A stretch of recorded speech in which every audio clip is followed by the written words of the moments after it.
நெஞ்சில் குடியிருக்கும்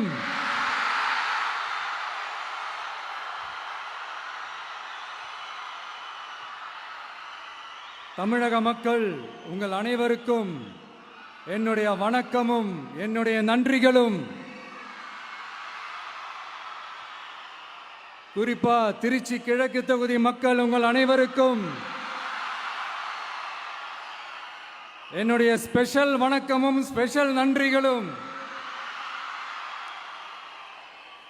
இதை நான் ஏன் இப்படி சொல்கிறேன்னா, என்னை இப்போ பெரம்பூர் தொகுதி எம்எல்ஏன்னு தான் சொல்லுவாங்க. பட் ஆனால் அது எலெக்ஷன் கமிஷனோட அந்த சட்ட விதிகளுக்கு மட்டும்தான் அப்படி. ஆனால் என்னை பொறுத்த வரைக்கும், தமிழ்நாட்டை பொறுத்த வரைக்கும், தமிழ்நாட்டுக்கு எப்படி திருச்சி ஒரு இதயம் மாறியோ,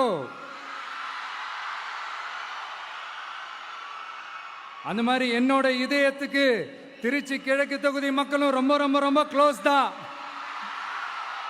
அதுல எந்த மாற்றமும் கிடையாது. சரிங்களா?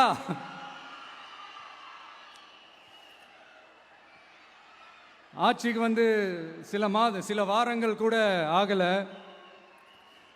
6 மாசம் அமைதியா இருப்போம்னு சொன்னவங்களாம் 6 நாள் கூட அமைதியா இருக்க முடியல. ஆட்சிக்கு அரை மணி நேரத்திலே ஆரம்பிச்சிட்டாங்க.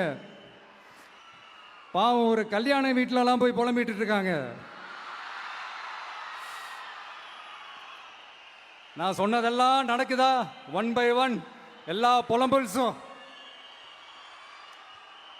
அது மாதிரி இத்தனை வருஷமா மாத்தி மாத்தி உங்களை ஏமாத்திக்கிட்டு இருந்த இந்த 2 பேரையும் வேண்டாம்னு சொல்லி ஒதுக்கிட்டு உங்களுக்காக உண்மையா உழைக்க வந்த உங்க விஜய,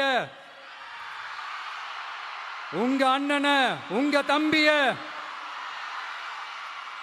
முதல் அமைச்சரா இல்ல முதல் சேவகனா ஆக்கியிருக்கிறீங்க. தலை வணங்கி ஒட்டுமொத்த தமிழக மக்களுக்கும் இந்த நேரத்தில் என்னுடைய நன்றியை தெரிவிச்சுக்கிறேன்.